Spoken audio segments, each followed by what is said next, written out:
नमस्कार, मैं Sakshi Meena, assistant professor in geography, government college Lalsot.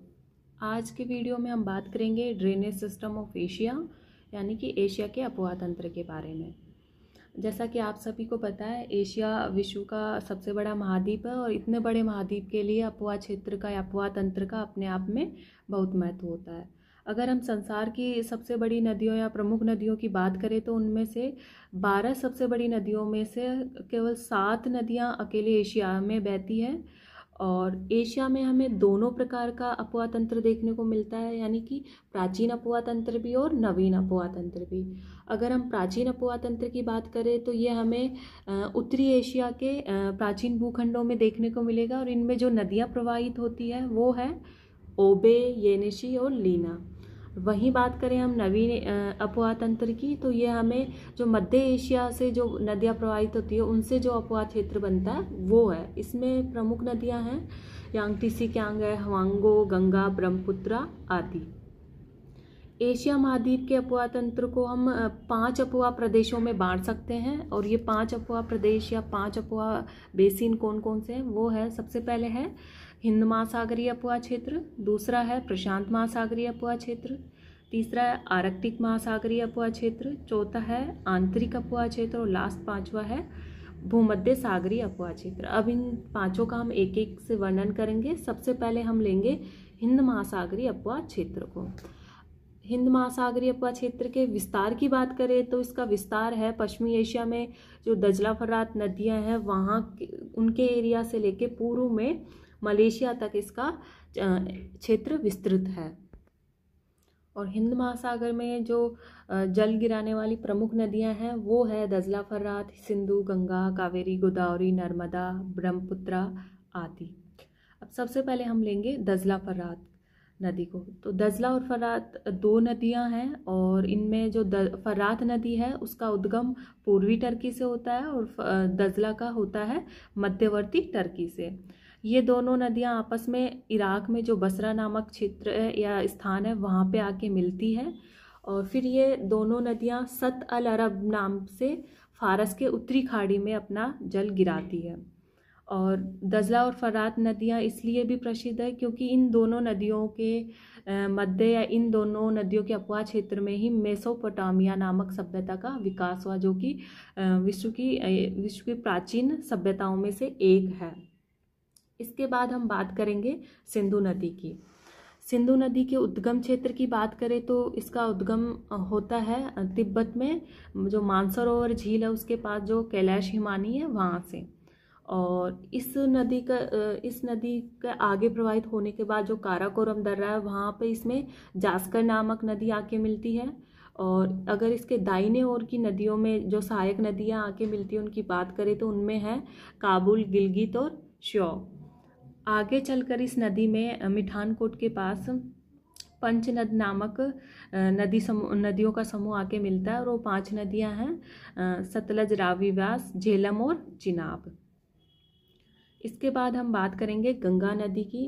Ganga नदी का भारतीय सभ्यता के लिए अपना एक अलग महत्व है और अगर इसकी बात करें तो भारत में इसका 1/4 भाग क्षेत्र आता है।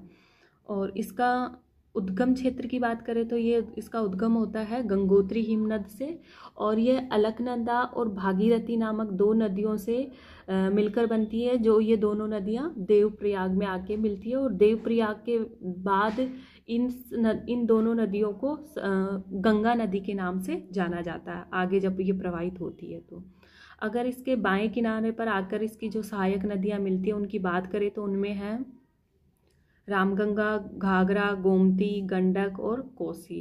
वहीं दाएं किनारे पर जो नदियाँ आके मिलती है उनमें है यमुना, चंबल, केन, बेतवा, सिंध, टोंस, सोन आदि। नेक्स्ट हम बात करेंगे साल्विन नदी की। साल्विन नदी के उद्गम क्षेत्र की बात करें तो ये इसका उद्गम तिब्बत में होता है और उसके बाद ये चीन के यूनान प्रांत से प्रवाहित होती हुई म्यांमार में प्रवेश करती है और उसके बाद ये म्यांमार एंड थाईलैंड की सीमा बनाती है और अंत में ये अपना जल मर्तमान की खाड़ी में गिराती है। इसके बाद हम बात करेंगे इरावदी नदी की। इरावदी नदी म्यांमार की प्रमुख नदी है और यह 2 नदियों से मिलकर बनी है। 2 नदियां हैं, माली और माई। और इसके बाद ये अपना जल अंडमान सागर में गिराती है और यह नदी डेल्टा का निर्माण भी करती है। अगर इसकी सहायक नदियों में बात करें तो चिंदवाइन इसकी सबसे बड़ी सहायक नदी है और इस नदी में नौ परिवहन की सुविधा भी है। नेक्स्ट हम बात करेंगे चाओ फ्राया नदी की और यह नदी थाईलैंड की प्रमुख नदी है और जो कि अपना जल कहाँ गिराती है, बंगाल की खाड़ी में। तो ये तो थी हिंद महासागरीय अपवा क्षेत्र की प्रमुख नदियाँ। अब इसके बाद हम बात करेंगे प्रशांत महासागरीय अपवा क्षेत्र के बारे में। तो प्रशांत महासागरीय अपवा क्षेत्र में जो नदियाँ प्रवाहित होती है तो उन नदियों का उद्गम मुख्यतः एशिया की उच्च भूमि से होता है और इन नदियों में प्रमुख है हांगो नदी, यांगतीसी नदी, सिक्यांग नदी, मिकांग, मिनाम, रेड आदि नदियाँ और आमूर नदी। ये नदियाँ, इन नदियों द्वारा जो जिन क्षेत्रों में प्रवाहित होती है ये नदियाँ, वहाँ पे उपजाऊ मैदानों का निर्माण भी किया जाता है। तो अब इनमें हम एक एक को लेंगे। सबसे पहले लेंगे हम हांगो नदी को। यह नदी, इस नदी का प्रवाह जो चीन के उत्तरी क्षेत्र में होता है और इसी के द्वारा चीन के उत्तरी विशाल मैदान का निर्माण किया जाता है। इसमें बाढ़ की अधिकता होने के कारण इसमें, या फिर इसमें बाढ़ अधिक आने के कारण इसे चीन का शोक भी कहा जाता है और इसे येलो नदी के नाम से भी जाना जाता है क्योंकि यह जिस क्षेत्र से होकर प्रवाहित होती है वहाँ पे पीली मिट्टी मिलती है और ये अपने साथ, उस कारण इस नदी के पानी का कलर येलो हो जाता है। इस कारण इसे येलो रिवर के नाम से जाना जाता है।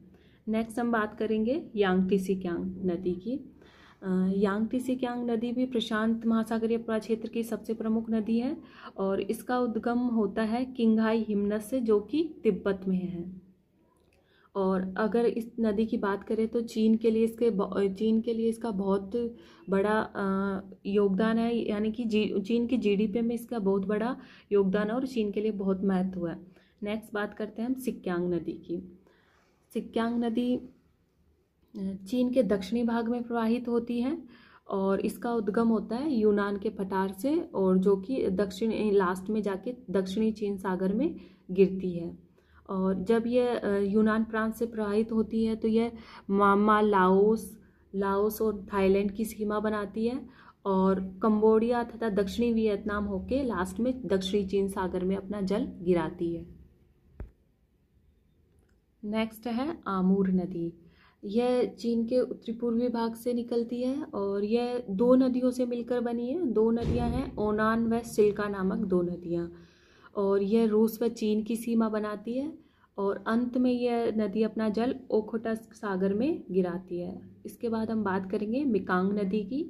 तो इस नदी की उत्पत्ति की बात करें तो इसकी उत्पत्ति होती है तिब्बत के पठार से और यह नदी लाओस व म्यांमार की सीमा बनाती है और लाओस व थाईलैंड को अलग करती है और कंबोडिया, वियतनाम से होती लास्ट में दक्षिणी चीन सागर में अपना जल गिराती है।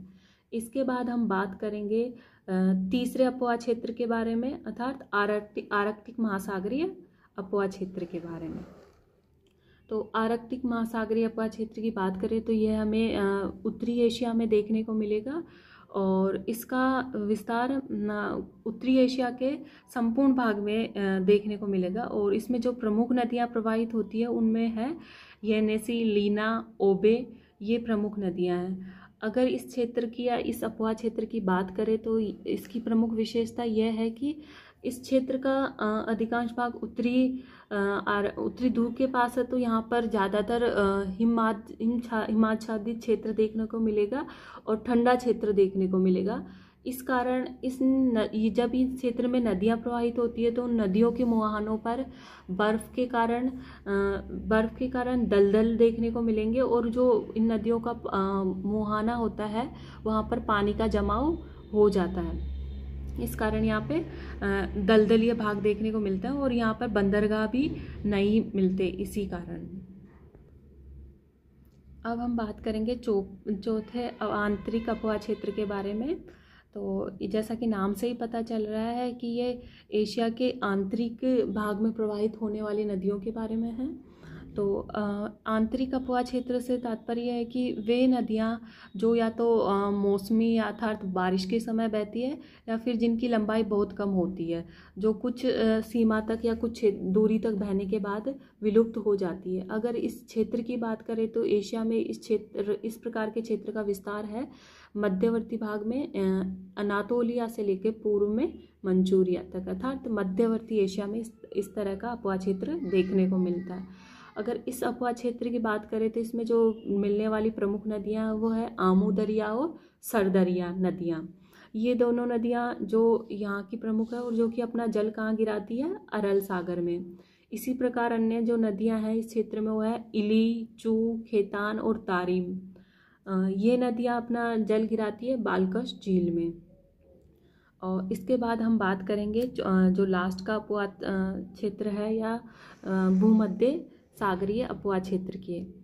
भूमध्य सागरीय अपवाह क्षेत्र है, तो इसमें जो इस अपवाह क्षेत्र में हमें कोई बड़ी नदी देखने को नहीं मिलती। जो नदियाँ मिलती है वो छोटी होती है, अर्थात उनमें जल अधिक नहीं होने के कारण उनका अपवाह क्षेत्र या उनका प्रवाहित क्षेत्र कम दूरी तक होता है। तो इनमें इस प्रकार की नदियों में है तुर्की से जो निकलने वाली नदी है मेडिसा और मेडेरिस, और सीरिया से जो निकलने वाली है वो ओरेंटिस नदी इसमें प्रमुख है। इसके बाद हम बात करेंगे एशिया के अपवाह क्षेत्र के। अगर मैप में देखें इन नदियों को तो वो इस प्रकार है, जैसा कि ये एशिया महाद्वीप का मैप है और इसमें अगर हम बात करें तो ये उत्तरी भाग है और ये दक्षिणी, ये पूर्वी वाला और ये पश्चिमी वाला। अगर हम हिंद महासागर में जो नदियाँ अपना जल गिराती है एशिया महाद्वीप की तो उनकी बात करें तो उनमें है जैसे दजला और फरात इधर पश्चिमी एशिया में आ जाएगी, सिंधु अपने इंडिया से निकल के, और गंगा यहाँ से है, ब्रह्मपुत्रा इधर से है, इरावदी इधर से है और सालवीन इधर से है। उसके बाद हम बात करेंगे प्रशांत महासागर में जो नदियाँ अपना जल गिराती है उनमें है मिकांग, सिक्यांग, यांगटी सिक्यांग, हांगो नदी और आमोर नदी। और उसके बाद अगर उत्तरी क्षेत्र की बात करें तो उसमें जो है आर्कटिक महासागर में जो नदियाँ अपना जल गिराती है उनमें है येनेसी, लीना और ओबे। और अगर आंतरिक क्षेत्र की बात करें तो उनमें है आमू दरिया और सरदरिया, ये दोनों नदियां हैं, और अरल सागर इस क्षेत्र में अपना इस झील में अपना जल गिराती है। तो एक बार ये पूरा मैप दिखा देती हूँ। हाँ, इसके बाद तो ये था आज के वीडियो में हमने बात की ड्रेनेज सिस्टम ऑफ एशिया। आज के वीडियो में इतना ही। Thank you so much.